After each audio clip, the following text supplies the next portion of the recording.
Mi corazón te canta, mi alma te anhela con todas mis fuerzas. Te amo, roca eterna, tú eres mi esperanza, mi gloria, mi fuerza. En valles de sombra te cuidas, eres lumbrera. Tú eres fiel, no me dejarás de la muerte y me levantarás. En tu palabra puedo confiar. Tú eres fiel, no me dejarás de la muerte y me levantarás. En tu palabra puedo confiar. Eres fiel.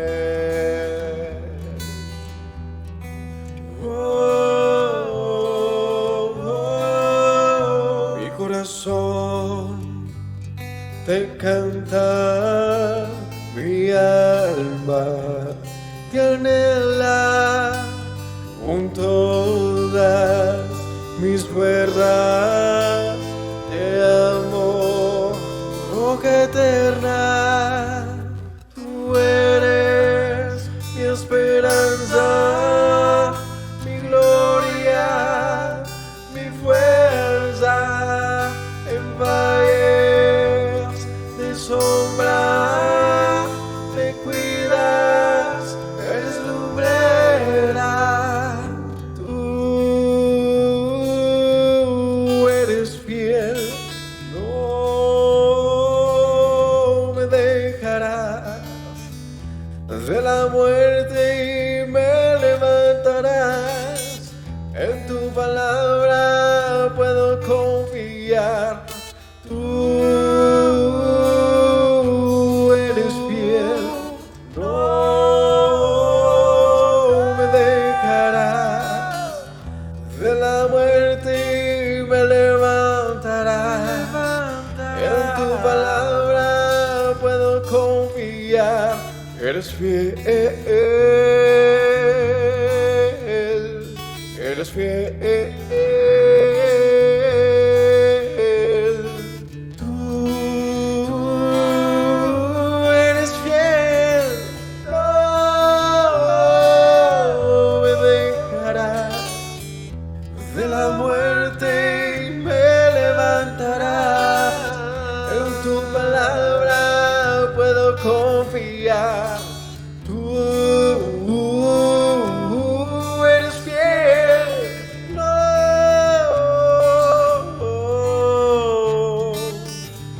de la muerte y me levantarás. En tu palabra puedo confiar.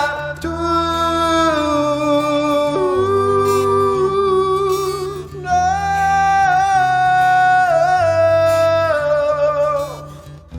de la muerte y me levantarás. En tu palabra puedo confiar.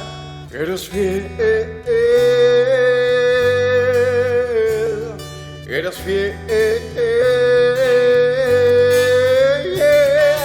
Tú eres fiel, no me dejarás de la muerte y me levantarás. En tu palabra puedo confiar.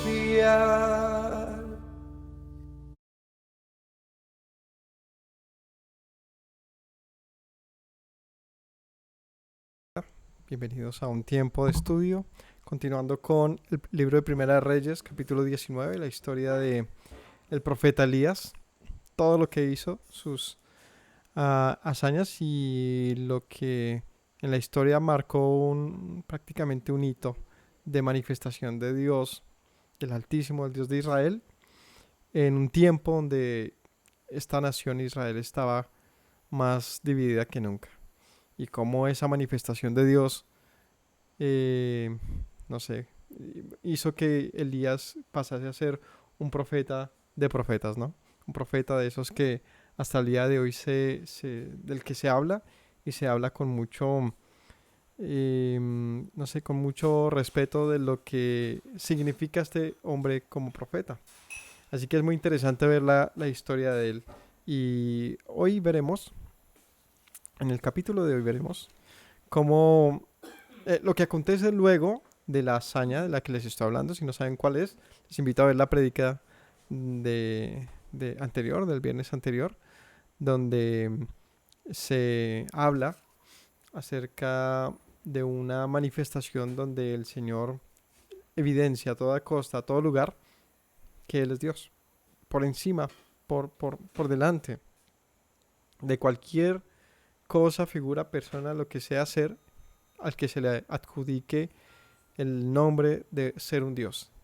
Él marca su lugar y dice: yo soy Dios, y lo hace delante de muchos, una manifestación donde hace caer fuego del cielo y quema un altar completo que se había mojado 3 veces. Es decir, la evidencia consistía era un reto prácticamente, donde Elías había dicho a los profetas de Baal, les dice: pues demostremos cuál Dios es verdadero, de tal manera que el Dios que responda, pues ese es verdadero. Y era una demostración que era necesaria no solamente,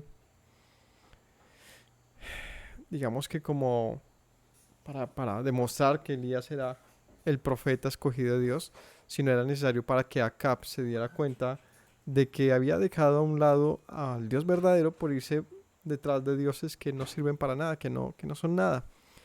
Vamos a ver qué actitud tiene Acab al respecto, ya que luego de haber vencido en este pulso que hace Elías versus los profetas de Baal, y Elías gana, pues terminan muriendo todos esos profetas, ¿no? En el capítulo anterior, capítulo 18,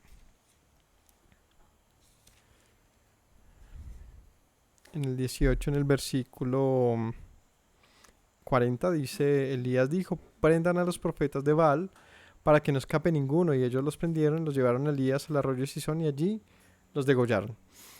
Entonces murieron todos estos, lo que sería un acto aprobado por el rey Acab, el rey que en el momento era rey de Israel. En este pulso, si podemos decirlo así, quien vencía pues tendría la oportunidad de pues marcar un precedente, porque hasta el momento todo estaba mal, ¿no? Había una gran sequía, y esto por causa de pues el comportamiento de maldad que Acab había traído y que había impulsado en toda la nación, donde la idolatría y el desvío del corazón del pueblo se había hecho estaba más presente que nunca.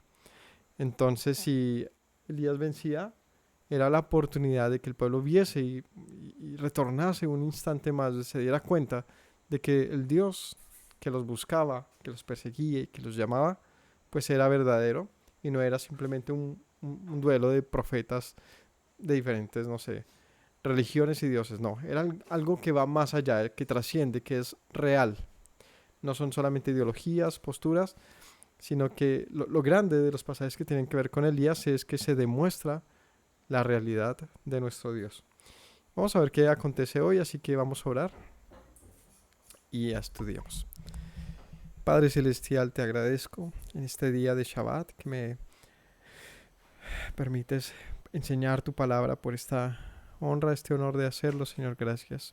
Dame sabiduría y permítenos a todos aprender, Señor. Perdónanos y llénanos de tu bien, Señor, para actuar correctamente, Señor, como hombres y mujeres que podamos ser llamados siervos tuyos, Señor. Gracias te doy por todos nuestros hermanos, los que escuchan, Señor, los que abren su corazón para aprender y entender tus palabras.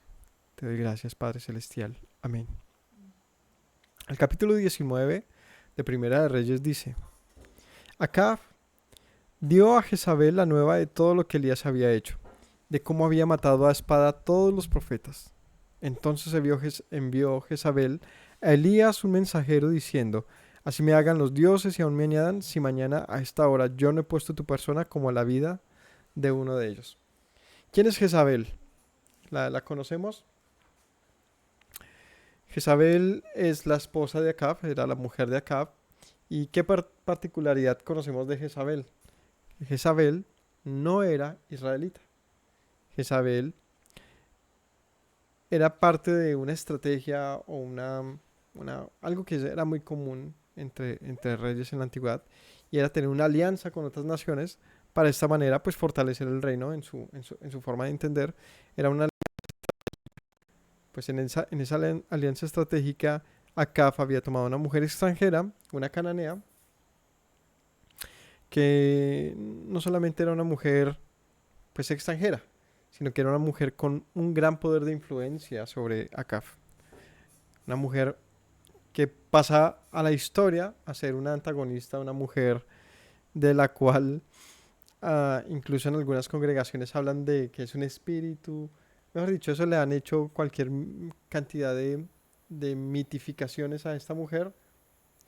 ¿No? Hay un hombre por ahí adúltero y fuera todo espíritu de Jezabel, ¿no? Una mujer por ahí fogosa y que salga el espíritu de Jezabel, dicen por ahí. Y cosas así. Y son, más allá de todo eso, lo que quiero decir es que qué feo pasar a la historia como un espíritu inmundo. Para muchos, ¿no? O sea, que uno ser tan malvado, porque eso es lo que pasa con esta mujer, donde a ella no le importaba nada sino ganar. Ese era el punto. Era una mujer con un poder de manipulación, de, de dominio tan grande, que aunque Acab vio lo que había pasado, ¿no? Y se dio cuenta, porque seguramente Acab cayó también de rodillas y dijo, pues, ¿qué estoy haciendo, no? Pero aún y a pesar de eso, porque él va como un niño todo feliz diciéndole a Jezabel, mira lo que pasó. Y murieron todos tus profetas, porque estos profetas de Baal, que se mencionan en los capítulos anteriores, eran... Es como hablar de la parte administrativa, o cómo se llamaría, de servicio eclesiástica, los obispos, etcétera, de una religión, ¿no? Estos profetas de Baal eran hombres que rendían culto a Baal, pero no solamente lo rendían, sino eran los que administraban todo lo que tenía que ver con esto, ¿no? Eran los que hablaban de parte, pues se supone, de este Dios que no es Dios. Es decir, un Dios que nunca dijo nada. Es decir, eran los grandes manipuladores de la historia. Esos fueron los que murieron. Hombres que manipulaban el consejo de los líderes, supuestamente de parte de los dioses. Pues todos murieron. Y eso no le gustó para nada a Jezabel, porque esto representaba no solamente que Elías había vencido, sino que sus dioses cananeos y toda la influencia cananea que había traído estaba en riesgo, ¿no? Y de repente no lo notamos, pero es algo importante. Imaginémonos que llegaron los españoles a América, ¿no? En su momento, y que no hubiese prosperado lo que ellos trajeron. El cristianismo, la forma de gobierno, de poder, toda la forma de cultura, vida, riqueza, etcétera, que venía desde Europa. Imaginémonos que no hubiese prosperado. Habría sido una inmensa derrota. Inmensa, al punto que pues sencillamente pasaría la historia, pero el mundo de hoy sería muy diferente. Quizás, ¿no? O bueno, no sé exactamente qué habría pasado, pero si lo imaginamos, el ganar, si adjudican la victoria en la historia, es que lograron imponer una forma de pensamiento que no era autóctona de aquí de América, que no era, pues decir nuestra, pues tampoco, porque ese nuestro es falso. Yo soy tan español como indígena y como de todo. Me parece un poco chistoso la gente que sigue señalando a los españoles como si no hubiesen sido nuestros propios abuelos. Ellos eran nuestros abuelos. decir nuestros indígenas están como nuestros españoles. Los unos y los otros asesinos y llenos de prácticas terribles, también gente buena, gente mala, gente de todo, finalmente gente. Pero el punto es que nosotros hoy, en este presente, somos el resultado de todas esas victorias y derrotas. Y Jezabel buscaba algo más que simplemente tener un matrimonio con Acab. Seguramente ella lo que intentaba era, pues, apalancarse en él para llevar su mundo a Israel. Porque evidentemente eso es lo que había hecho. ¿Qué había hecho ella? Manipuló al rey para matar a los profetas de Israel. ¿Y qué era un profeta en Israel? Era un hombre que se supone, por lo menos, de una manera teórica, enseñaba el nombre del Señor y por lo tanto sus leyes. Es difícil, ¿no? Porque en este Israel de esa época, pues ya sabemos lo que había pasado. ¿Y qué había pasado? Que desde Jeroboam se había también profanado pues el conocimiento de Dios. Es decir, estos profetas del Señor, pues no sé exactamente cómo lo pensaban. Finalmente, hay que también saber, es como decir, toda la infiltración de las muchas formas de pensamiento y de religiones, etcétera, no quiere decir que no existan hombres y mujeres que teman al Señor, aún en esos lugares más alejados de lo que pueda significar o pueda parecer que tiene que ver con el camino del Señor. Pues aquí estamos. Siempre me ha parecido un gran ejemplo hablar de nosotros como colombianos, porque es muy como tan alejados de todo ese mundo del Medio Oriente, ¿cierto? Hay países donde uno sí ve como judíos, países donde uno ve mucho árabe, mucha gente por allá del Mediterráneo, pero aquí en Colombia estamos tan mezclados que la cultura colombiana ha prevalecido. O sea, lo que hemos formado como cultura ciertamente o sea, es difícil encontrar aquí comunidades o que yo conozca, yo nunca he escuchado noticias ni nada, y si son muy pequeñas, comunidades, no iglesias, que son 30 personas, 10 personas, 50, sino comunidad, me refiero a miles de personas, con barrios, no, aquí en Colombia no lo conozco mucho. Lo que me hace, sí, entonces decir, es un buen ejemplo de cómo así, en medio de eso, de nuestra criollez, salimos personas como nosotros, que invocamos el nombre de este Dios, que lo amamos, que seguimos sus mandamientos y decimos, pues aquí estamos, israelitas, a pesar de que nuestros profetas, si lo podemos decir así, pues también han sido contaminados de muchas cosas, pero también han habido profetas del Señor, en el sentido de cuánta gente no nos habló de parte del Señor. Pues yo puedo contar muchos, independientemente de las mil cosas que podemos decir, que podamos señalar o no. El caso es que sí fuimos enseñados de otros, de una u otra manera, mucho o poco. Bendito el Señor por ellos. Así que, pensándolo bien, Jezabel estaba buscando romper con la constitución del país, que para ese momento pues ya estaba medio torcidita, pero a pesar de todo ellos reconocían, se supone, al Dios de Israel. Ahora, estos profetas que habían perseguido para matar no necesariamente eran profetas desviados, porque cuando se habla de ellos se habla como profetas del Señor.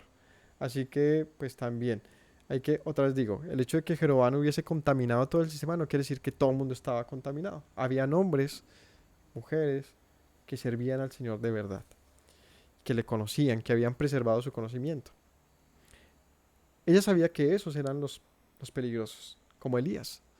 A esos son los que tenía que derrotar y mandó matar a todos. Pues eso era lo que ella pensaba.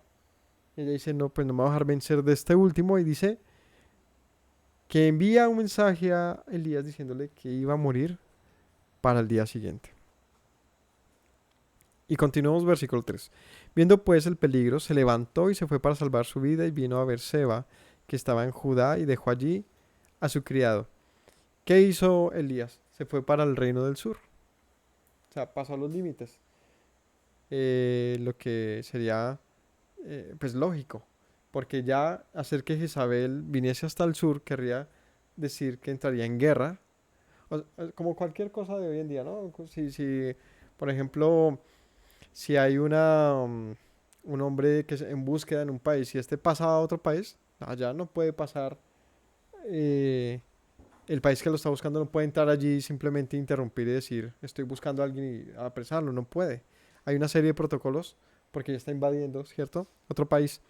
Pues igual, el haber cruzado el límite hacia el sur lo protegía. Elías, ¿esto qué nos demuestra? Que Elías qué? Se había cruzado hasta el sur para protegerse. ¿Qué estaba pasando con Elías? Tenía miedo de verdad. O sea, lo que pasaba era algo curioso. Acaba de hacer caer fuego del cielo y le dicen, te voy a matar. Y se va hasta o sea, atraviesa otro país, por decirlo de una otra manera. Y dice, pues, como que exageraste, ¿no? Porque si se supone que él conocía al Dios del que había visto caer fuego del cielo, porque había tenido esta actitud como tan, como de derrota parecía, ¿no? Como que ya me cogieron finalmente. Pues vamos a ver porque este pasaje del capítulo 19 tiene que ver todo es con Elías. Y es un capítulo que nos permite ver al fondo del gran profeta Elías. ¿Y qué vamos a encontrar dentro del gran profeta Elías? A un hombre. Como tú y como yo, una mujer. Uno, ¿qué? Un hombre como nosotros.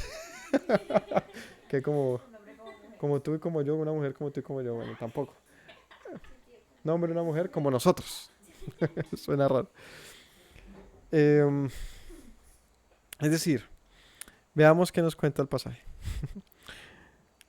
3. Se fue para salvar su vida, ¿no? 4. Se fue por el desierto un día de camino y vino y se sentó debajo de un enebro. Deseando morirse, dijo, basta ya, oh Yahweh, quítame la vida. No soy mejor que mis padres. Echándose debajo del enebro se quedó dormido. Aquí un ángel del Señor le tocó y le dijo, levántate y come. Si él se quedó dormido y se echó debajo del enebro y él le da para comer, ¿qué quiere decir? Se había echado a morir. O sea, la actitud de Elías fue, voy a morir acá. O sea, quítame la vida. Ya basta, ¿no? Y su actitud fue de tal manera, por eso el Señor es el que le dice, pues vamos a resistir, tráiganmele la comida al muchacho, no se va a morir, no se va a echar a morir. Deseando morirse, dice acá, ¿no? Elías, ¿por qué tiene esta actitud? Pues porque llevaba mucho tiempo escondiéndose. Es que no es, uno lee pasajes, listo, 3 pasajes, terminamos la vida de un hombre. Pero la verdad es que él tuvo muchos años en el tiempo del reinado de Acab, escondiéndose junto con otros profetas. Hombres que, o sea, si nos ponemos a pensar, tanto tiempo uno sirviendo al Señor para pasar su vida escondido en tiempo de calamidad, porque todo el mundo lo persigue a uno para matarlo. Porque en el pasaje anterior del capítulo de la semana pasada que decía, cuando va y lo busca Abdías, ¿se acuerdan qué le dijo Abdías a Elías cuando lo encuentra? Lo están buscando hasta por debajo de las piedras. Le dice, te buscan en todo lugar y nadie da respuestas de ti. ¿Qué nos quiere decir esto? Sino que Elías se busca, ¿no? El hombre más buscado del momento, ¿no? Y uno dice, pues qué feo vivir así. Porque no era, te buscan para hablar, sí, para un acto de paz, de algo bueno, te están buscando porque te dan una herencia. No, te buscan para matarte. Y una vida de este tipo, de este estilo, ¿cómo es que se le llama eso? A los que huyen todo el tiempo. Prófugo, de fugitivo, es terrible. Porque Elías no pasaba desapercibido, la gente lo conocía. Así que tenía que andar así, como escondiéndose. Tuvo que ir hasta dónde? ¿Hasta dónde lo manda el Señor en el tiempo de sequía? Hasta Sarepta, maravilloso.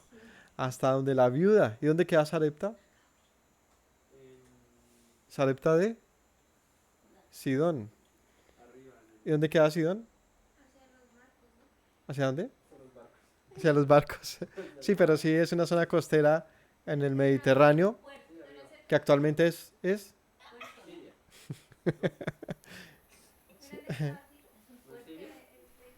¿se acuer- sí, es un puerto, es por donde llega em, por donde llega Alejandro. Alejandro Magno, cuando llega y va a conquistar Israel, llega por esa parte. Tiro y Sidón, ¿se acuerdan de esos dos nombres? Bueno, es la zona costera de al noroccidente, es eso, ¿cierto? Noroccidente de Israel. Y esta tierra era conocida como Ben Canani. ¿Eso qué significa? Hijos de Cam, cananeos. Es decir, a toda luz era los propios cananeos. Y a donde era la tierra de Jezabel, mejor dicho. Era la tierra de Jezabel. Y de allí y aquí y allá se ha enviado quién? Elías, ¿para qué? Para cuidar y proteger a una viuda y a su hijo. Y Yeshua cita eso, quería sacar esa cita porque es muy clave. En Lucas capítulo 4.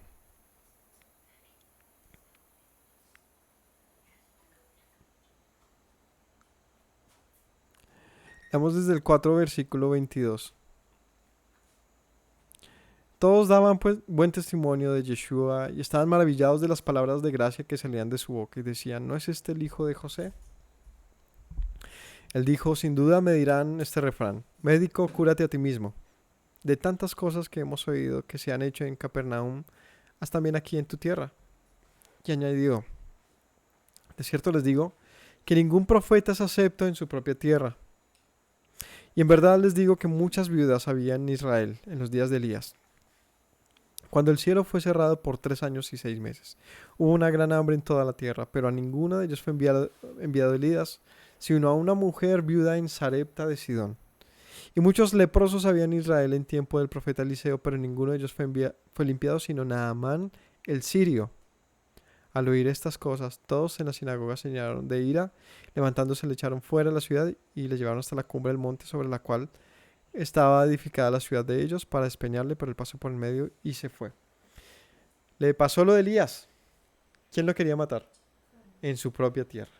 En su propia tierra lo querían matar. Y él dice, pues como a Elías y a Eliseo, así pasa hoy. Y ellos, habiendo tanta necesidad en su propia tierra, pues no podían permanecer allí. Así que el Señor los envía a lugares donde había más fe que en su propia tierra. Había más fe en una mujer en Siria, había más fe en Naamán que en toda la tierra de Israel, al parecer. Por eso es grande esos pasajes donde dice Yeshua, y vio Yeshua más fe en este hombre que en toda la tierra en Jerusalén, ¿no? Dice, por ejemplo, y hablaba del romano. Dice, había en este hombre más fe que en todos los de aquel lugar. Entonces, es curioso porque de la misma Sidón y del mismo de Tiro y todo este lugar de los fenicios, de donde fenicios y cananeos, de donde venía eh, Jezabel, también fue enviado Elías. Es decir, mientras Jezabel lo buscaba en la tierra de Elías, Elías estaba en la tierra de ella. Sí, y allí permaneció mucho tiempo, pero ahora viene a su tierra y ya por fin dice, bueno, ya estaré tranquilo. No, ella le dice, te busco para matarte. Entonces él dice, ay, ya estoy cansado, ya no más. Quiero morirme. Y él dice, ¿acaso soy mejor que mis padres? Le dice al Señor así. O sea, ¿y qué conmigo? ¿Por qué te ensañas conmigo? ¿Para qué? Déjame morir y ya. ¿Por qué? ¿Por qué importante tengo yo? Es lo que está diciendo Elías. ¿Qué diferente hay de mí? Mis padres han pecado. Yo, pues, de una u otra manera también lo he hecho. ¿Qué? No soy mejor que ellos. Echándose debajo del enebro se quedó dormido y un ángel le tocó y dijo, levántate y come. Él miró y aquí en su cabecera una torta cocida sobre las ascuas y una vasija de agua y comió y bebió y se volvió a dormir. Volviendo el ángel de Yahweh la segunda vez lo tocó diciendo, levántate y come. Largo camino te resta. Le dice, pues, ¿cómo se dice? Anímate porque tú piensas que vas a morir, pero no. Queda un largo camino aún y tienes que estar bien, tienes que reponerte, levántate. Es interesante esta historia porque él estaba ya en medio de una cueva, en medio de la nada, en alguna zona de Berseba, en Judá, y un ángel del Señor le aparece para animarlo. Y digo que es una escena curiosa porque representa esta historia cómo el Señor insiste en un hombre que está agotado. Un hombre que no es que no tenga fe, no es un hombre que sea un rebelde contra el Señor, porque la actitud de Elías no era de rebelarse contra el Altísimo, no era su actitud. La actitud de Elías era un hombre que estaba desgastado, era un hombre que estaba agotado. Por eso les digo, vamos a darnos cuenta que Elías no era ningún superhumano, ningún perfecto, no sé, un ser divino con poderes, no. Elías era un hombre como nosotros que se cansaba, que también se fatigaba, que también se deprimía. ¿Y cuál es la actitud del Altísimo en esta situación? El Altísimo lo busca en su soledad y lo anima diciéndole: largo camino te resta. Se levantó pues, comió y bebió y se fortaleció con aquella comida. Caminó 40 días y 40 noches hasta Oreb, el monte de Yahweh. ¿Hasta dónde se fue? Hasta Oreb. ¿Y dónde queda Oreb? Allá en el monte Oreb, la zarza ardía. Y Moisés quería saber por qué la zarza ardía y no se consumía. Quería saber. Quita, quita, quita. Bueno. Y Elías se fue hasta el monte Oreb. ¿Eso dónde queda? En la península del Sinaí. ¿Cuánto le costó llegar allí? 40 días. ¿Cuánto tiempo le habría tomado al pueblo llegar a la tierra prometida? 40 días. Le tomó 40 años. O sea, el tiempo que se demoró Elías caminando era el tiempo común, normal, promedio, de camino de lo que va desde la tierra, desde la península del Sinaí hasta la tierra prometida. Él hace un recorrido hasta donde el Señor se le manifiesta a Moisés. Y en otras palabras, ¿qué podemos pensar de esto? ¿Por qué Elías iría hasta esa zona? ¿Por qué hasta allá? ¿Por qué caminar 40 días hasta Oreb si el día anterior había visto al Señor desde la tierra de Israel, desde el monte Carmelo? No, él no estaba en el monte Carmelo, pero estaba cerca. El Carmelo también queda en la tierra de Sidón. El Carmelo no queda dentro de Israel, queda al occidente. Y es curioso, es esa zona, o sea, él se la pasó colindando ahí cerca de los cananeos, de la tierra de Jezabel, pero se viene bien al sur, a tierra de Judá, y ahora se va mucho, mucho más al sur, 40 días de camino hasta Oreb. A ver, ¿por qué se fue hasta Oreb? Rápido. Una ayuda. Tírenme un salvavidas. ¿Por qué se fue hasta Oreb? ¿Qué quería hacer Elías en Oreb? ¿Qué hizo? ¿Qué hemos hecho nosotros? Para encontrar al Señor. ¿Ah? Hizo teshuva. Volver. ¿No? Ese tema de lo que llaman raíces, de mirar al origen de las cosas. Él tenía que descubrir nuevamente a su Dios, a pesar de que lo conocía quizás más que muchos de nosotros, más que nosotros seguramente. No sé hasta dónde podemos comparar estas cosas, pero lo conocía. Vaya que sí lo conocía. Pero para este momento pareciera que no. Así que él se pega a un viajado de 40 días para redescubrir a su Dios. ¿Y cómo lo hace? Por el camino que atravesó el mismo pueblo. O sea, ¿quieres conocer al Señor? Es importante que descubras el camino que ha atravesado nuestro pueblo, porque es el camino. Finalmente Yeshua dice que Él es el camino. O sea, descubrir el camino para ir al momento en que el Señor se le manifiesta a Moisés. Y él estaba en Berseba. Y en Berseba también pasó una manifestación del Señor a los ancestros, a Abraham, a Isaac y Jacob. En Berseba, si no estoy mal, pasa con Jacob. Ahí sí les dejo para que la averigüen. Berseba fue donde permaneció Isaac, pero sí, creo que es en esa zona donde Jacob se le aparece el Señor se le aparece a Jacob, pero Elías no se queda ahí. Él va el momento donde inicia la nación como pueblo, y eso es en el Sinaí, donde hay un pacto, donde el Señor se le manifiesta con tal poder que él dice, seguramente dentro de sí dice, pues si allá tengo que volver a entender las cosas, pues tengo que ir allá. Entonces, se fortalece, por eso el Señor le dice, es un largo camino. Y fue hasta Oreb, Se metió en una cueva donde pasó la noche y vino a él la palabra de Yahweh, el cual le dijo, ¿qué haces aquí, Elías? Es un caso muy interesante desde todas las ópticas y desde lo que podemos extraer no solamente de la enseñanza de reflexión de lo que nos pasa a nosotros cuando estamos agotados, sino también desde el punto de vista del hecho. Y es que en Berseba un ángel del Señor le sirve, pero en Oreb ¿qué viene a él? La palabra de Yahweh. Y es un caso, por eso les digo, de mucha lupa. ¿A qué se refiere la palabra de Yahweh? ¿Lo escuchó? ¿O podemos ahora hablar de la Dabar que aparece en Juan, de Yeshua? Porque tiene sentido ya que es la misma que se le aparece a Moisés. Porque ese ángel que le hablaba en la zarza dice, yo soy Yahweh. Y es que vamos a ver aquí algo parecido. Dice que vino la palabra de Yahweh, el cual le dijo, ¿qué haces aquí, Elías? Él respondió, he sentido un vivo celo por Yahweh, Dios de los ejércitos, y vea cómo va a decir, porque de los hijos de Israel han dejado tu pacto, tú o el de él. Él le dice al ángel, a la palabra, los hijos de Israel dejaron tu pacto, han derribado tus altares, han matado a espada a tus profetas, y solo yo he quedado, me buscan para quitarme la vida. Entonces aprovecha para, ¿cómo se diría esto? Soltar todas sus cargas y decir, es que no, estoy ya cansado. Todo ha salido mal. Pero yo en el celo vivo que tengo por el Señor, he hecho todo esto. Pero me persiguen para matarme.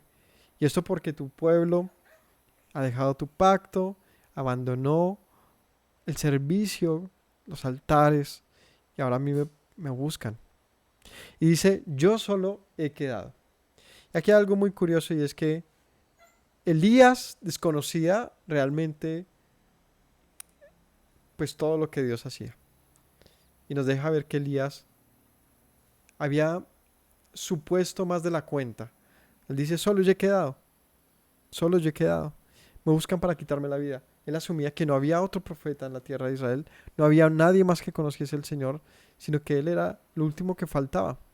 Él dijo, sal fuera, le dice el Señor, ponte en el monte delante de Yahweh. Y aquí Yahweh que pasaba, y un grande y poderoso viento que rompía los montes, quebraba las peñas delante de Yahweh, pero Yahweh no estaba en el viento. Y tras el viento un terremoto, pero Yahweh no estaba en el terremoto. Tras el terremoto un fuego, pero Yahweh no estaba en el fuego. Y tras el fuego un silbo apacible y delicado. Esta escena me parece de lo más muy bonita. Pensar en eso, en una situación donde tú estás en el desierto, un desierto como el que tanto hemos imaginado de un pueblo delante del Señor estremeciendo los montes. Porque, ojo, este hecho ya había pasado. ¿Cuándo pasó esto? Elías, al tiempo de Moisés, ¿cuánto tiempo habrá pasado? Péguenle una miradita ahí, porfa, pero yo le pongo desde Elías hasta allá, por ahí unos 400, no, espéreme. No, por ahí unos, no, sí, por ahí unos 400, 500 años. Eh, y pasa lo mismo. ¿Qué pasó? Terremoto, un fuerte viento, fuego, como cuando pasó el pueblo a Oreb y el Señor se le manifestó. ¿Cómo fue? Con fuego, con estruendo, con terremoto. Y dice, y la tierra tembló. ¿Y qué hizo el pueblo? Vamos a morir.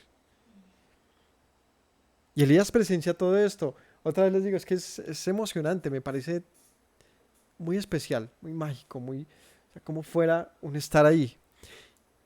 Y como si póngale el cassette, ¿no? Le muestren la película. Él vio el video del pueblo delante del Altísimo. Pero dice en este caso, y ahí no estaba el Señor. Porque quizás todo el mundo quería ir a ver esto. ¿Dónde estaba el Señor? Detrás de un silbo apacible y delicado. Y eso es lo más bonito de esta escena, ¿no? Después de todo ese de gran demostración de poder, Elías necesitaba conocer al Señor más allá de eso. Más allá del gran poderío de levantar muertos, de hacer caer lluvia cuando quisiera o detenerla, de hacer Elías era un hombre con un gran poder del Señor, pero pero no lo conocía como lo va a conocer ahora, en el silencio más hermoso, con un silbo apacible y delicado. Y la canción esta que compuse de los árboles, la famosa de los árboles, hay un pedacito que dice, "Y he escuchado tu silbido", es esto, es de este pasaje que lo siento, ¿sí? Como que lo saqué, de pensar en esto, ¿no? Como árboles, en, el otro día aquí hubo un gran ventarrón, un aguacero, y eso se movían esos árboles, pero en serio, se movían mucho. Y como yo vivo en una ladera de montaña, pues uno ve hacia abajo las copas de los árboles y eso se movía un montón. Y aquí hay mucha aguada, mucho árbol alto, entonces se balancea más. Entonces cuando uno imagina eso, la naturaleza en su poder moviéndose, al viento y al espíritu del Señor, y sentir al final de eso un silbo apacible y delicado, y pensar que detrás de eso está el Señor, me parece algo muy grande, muy bonito, no sé, esto me dice mucho. Cuando lo oyó Elías, cubrió su rostro. O sea, él no se asombró de todo eso, o quizás sí, claro, estaba impresionado, pero la reverencia y el sentir realmente al Altísimo fue cuando terminó todo eso y escuchó un silbido, un momento de paz y de quietud. Dice que cubrió su rostro con su mano y salió y se puso a la puerta de la cueva. Y aquí vino a él una voz diciendo, ¿qué haces aquí, Elías? O sea, el Señor lo estaba sacando de la cueva como fuera, pero más que como fuera era que necesitaba Elías para retomar su fe y darse cuenta, pues que no debía huir. Porque la pregunta del Señor es, ¿por qué haces la canción, no? ¿Qué haces corriendo de que no huyes? ¿Qué te pasa? Detente un momento. No es una canción por ahí de René González, ¿no? ¿Qué haces corriendo? ¿De quién huyes? ¿Qué te pasa? Detente un momento que ya viene mi Señor, ¿cierto? Algo así. Ahí viene mi Señor, Él quiere librarte del pecado y darte gozo. Es muy bonita la canción, pero sí es como eso. ¿Qué pasó, Elías? ¿En qué momento todo el poder que el Señor te dio se convirtió en temor, en huir? ¿En qué momento tu fe se está secando y se está vaciando? ¿Qué haces aquí? Él respondió, he sentido un vivo celo por Yahweh. Se lo repite, ¿no? En el versículo 10 lo dice, aquí vuelve y lo dice. He sentido un vivo celo por Yahweh, Dios de los ejércitos, porque los hijos de Israel han dejado tu pacto, han derribado tus altares y han matado a espada a tus profetas, y solo yo he quedado y me buscan para quitarme la vida. Y le dijo Yahweh, ve, vuélvete por tu camino por el desierto de Damasco y llegarás y ungirás a Hazael por rey de Siria. El Señor lo manda hasta el norte, más al norte, hasta Siria. Ese viaje estaba más largo aún, no sé cuántos días puedan tomar. Entonces ahora tenía la misión de devolverse no solamente al norte, sino más al norte. Sí, la parte, llegar hasta Siria, Damasco. ¿Por qué? Tenía un propósito grande. Ungirás a Hazael por rey de Siria. O sea, imagínense el alcance de profeta de Elías, un profeta internacional. Ungir a reyes hasta en Siria. Sí. Ungirás a Hazael por rey de Siria. A Jehú, hijo de Nimsi, ungirás por rey sobre Israel. Y a Eliseo, hijo de Safat, de Abel Mejola, ungirás para que sea profeta en tu lugar. O sea, el Señor ya le cantó, pues, ¿estás cansado? Yo lo sé, pero no te puedes ir aún, eh, no puedo concederte esta petición aún porque faltan cosas para hacer. Tienes que dejar todo organizado. Era un hombre tan importante y tan poderoso, digamos, que delante de los hombres, porque tenía el poder incluso de ungir a reyes, ¿no? O sea, un profeta de este nivel nos puede recordar a quién, a Samuel, ¿no? Al profeta Samuel, un hombre que ponía reyes, un hombre que era respetado de la gente del pueblo, y no solamente del pueblo, sino de los extranjeros. Entonces pondría rey en Siria, también en Israel. Jehú, hijo de Nimsi, sería en vez de quién? De Acab, que es el rey actual, o era el rey actual, y luego le dice, buscarás a Eliseo.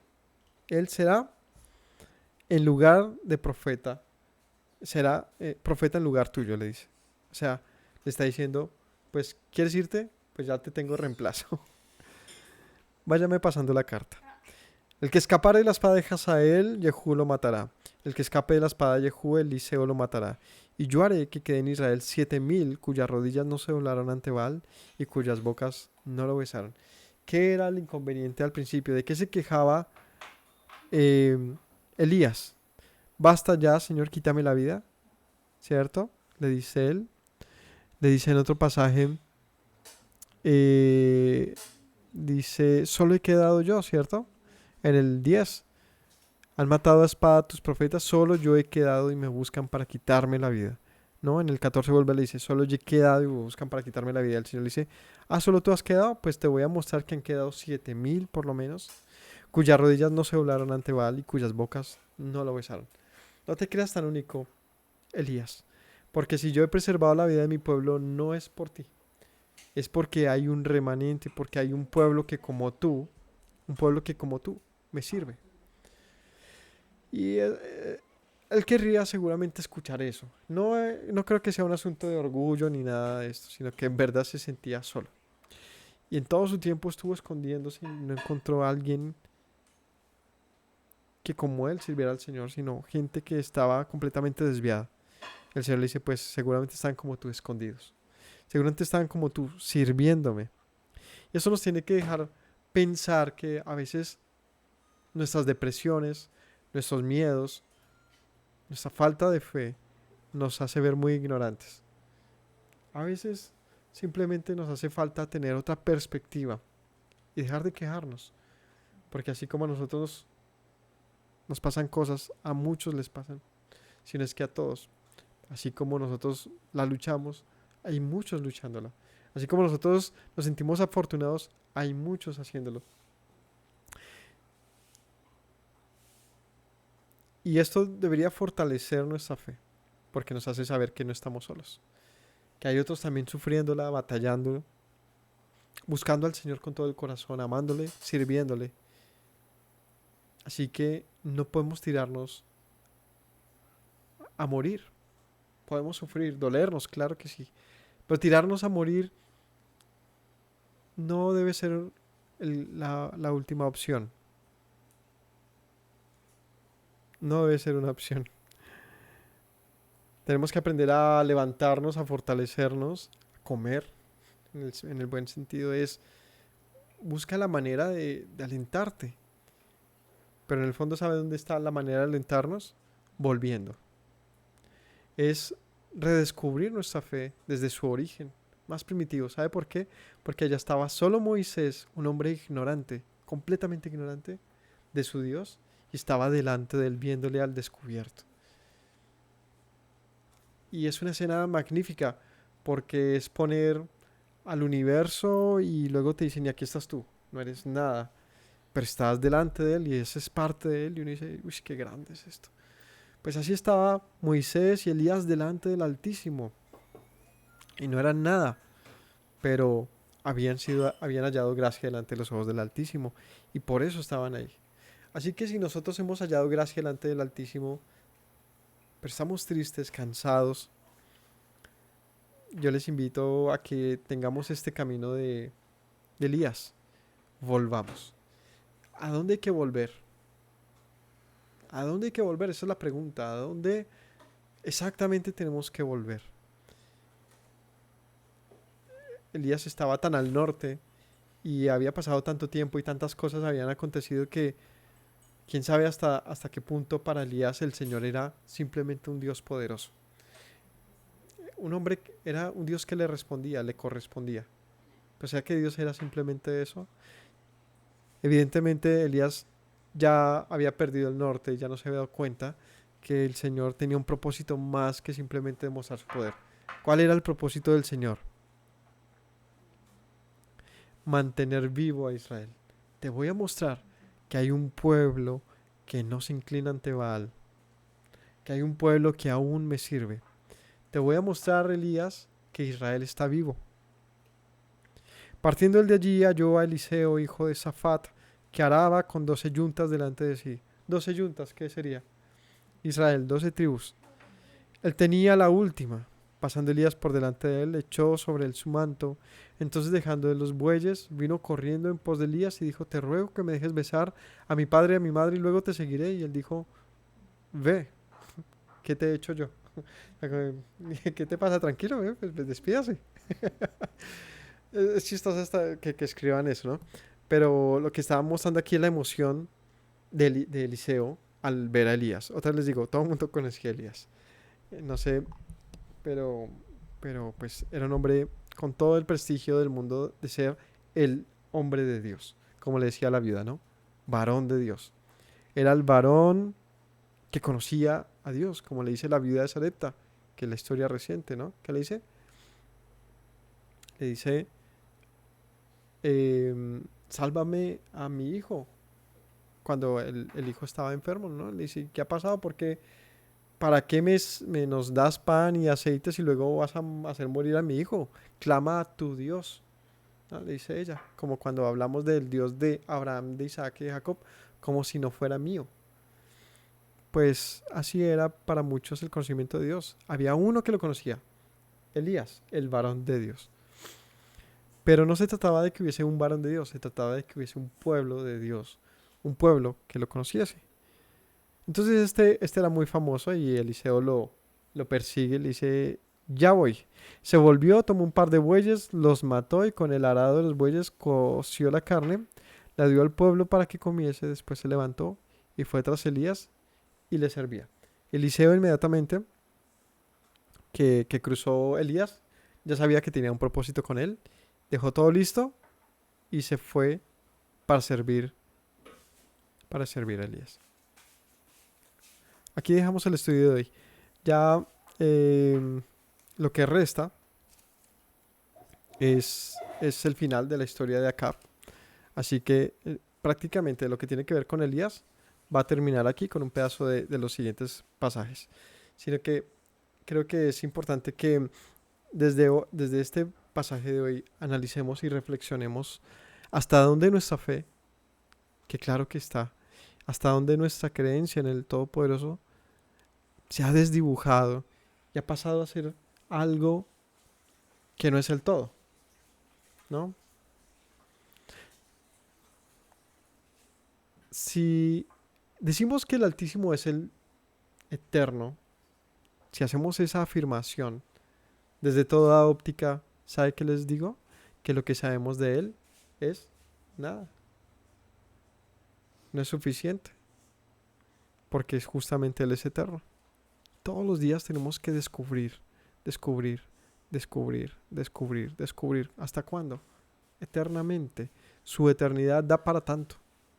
Así que cuando estemos agotados, cansados, estresados, agobiados, porque eso pasa, claro que sí, porque somos débiles, y más que somos débiles porque estamos en un tiempo que va lento, agobiante, difícil, y tenemos tantas aflicciones que nos cuesta manejar bien, que llegamos al punto de decimos: ¿y qué era lo que yo estaba haciendo aquí? O sea, ¿qué es lo que estoy haciendo aquí con este Shabbat y con esta congregación o en esto? ¿Qué es lo que estoy haciendo acá, no? Como que llega uno y como que estoy haciendo. Pues si no lo recuerdas, es momento no de preguntarle a la gente, es momento de volver y descubrir nuestro camino.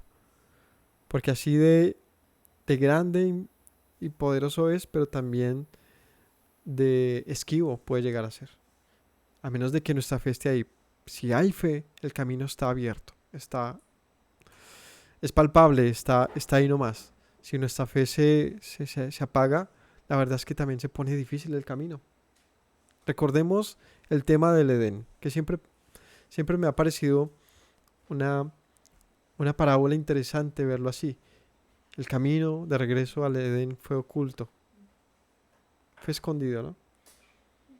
Pero Yeshua dice: vengan a mí, yo soy el camino, la verdad y la vida, y nadie viene sino por mí. Nadie viene al Padre. Es necesario descubrir eso. Que hay algo escondido, pero tienes que encontrarlo. Así que si nuestra fe está agotada, a pesar de que todo el tiempo tenemos una actividad espiritual o una actividad que tiene que ver con esto, con la palabra de Dios, la Torá del Señor, etcétera, puede que no sea suficiente. ¿Qué es suficiente entonces? Que nosotros entendamos lo que está pasando, que nuestra mente realmente sea consciente de nuestro Dios, de quién es Él, de qué estamos haciendo. ¿Ve? Que no se nos convierta esto en una religión más, porque entramos en modo automático y nos pasa lo del que está manejando cansado. Los ojos se le empieza a ver doble y se estrelló. ¿Por qué? Pues porque no estaba consciente. Que el camino del Señor no se nos convierta en eso. No vale, no aguanta. Nos pasa a ser como todo en la vida, aburrido. Pues sí, muy bonito, chévere. Tome su like. No, tenemos que nosotros, y no por los demás, por nosotros mismos,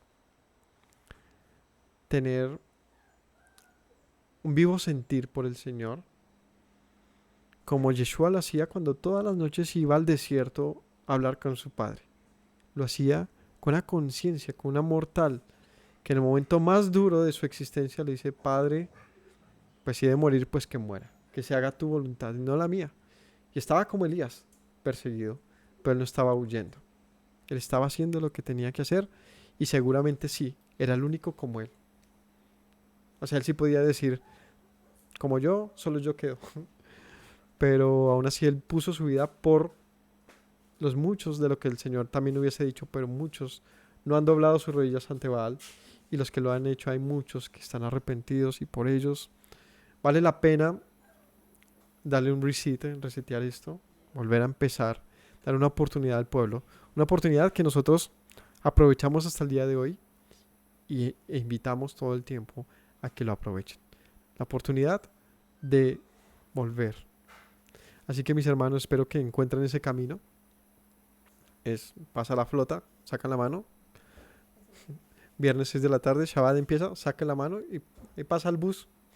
De regreso a la Torah, de regreso al camino, de regreso a la palabra de Dios. Ojo, y vino a Elías la palabra del Señor. Eso está ahí, todo cambió en ese momento. Espero que eso nos pase a nosotros. Gracias por acompañarnos en esta enseñanza. No olviden que cada viernes tenemos un avance del libro de Reyes. Y mañana los esperamos al estudio de las Parashot. Bendición para todos. Me presento nuevamente, mi Rey, mi buen Señor. Mis pasos se han desviado, necesitan dirección. En tu amor me he refugiado, Yeshua, pues así al Padre puedo hoy decir.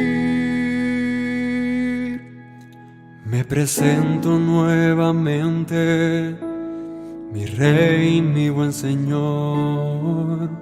Mis pasos se han desviado, necesitan dirección. En tu amor me he refugiado, Yeshua, pues así al Padre puedo hoy decir: Abba, Padre, Baruch atah. Señor Dios nuestro Rey de eternidad. Abba, Padre, Baruch atah. Adonai Eloheinu melech haolam.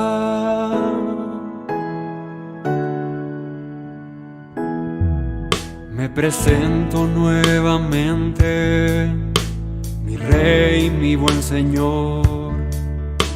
Mis pasos se han desviado, necesitan dirección. En tu amor me he refugiado, Yeshua, pues así al Padre puedo hoy decir. Me presento nuevamente, mi Rey, mi buen Señor, mis pasos se han desviado, necesitan dirección. En tu amor me he refugiado, Yeshua, pues así al Padre puedo hoy decir: Abba, Padre, Baruch atah. Señor Dios nuestro Rey de eternidad, Abba, Padre, Baruch atah. Adonai Eloheinu melech haolam. Diste tu hijo con devoción, sacrificio de amor, hasta la muerte el seguirlo para darme salvación. Al tercer día resucitó, a la muerte él venció. Luego al cielo ascendió, volverá, lo prometió. Abba, Padre, Baruch atah. Señor Dios nuestro Rey de eternidad, Abba, Padre, Baruch atah. Adonai Eloheinu melech haolam. Abba, Padre, Baruch atah. Señor Dios nuestro Rey de eternidad, Abba, Padre, Baruch atah. Adonai Eloheinu melech haolam.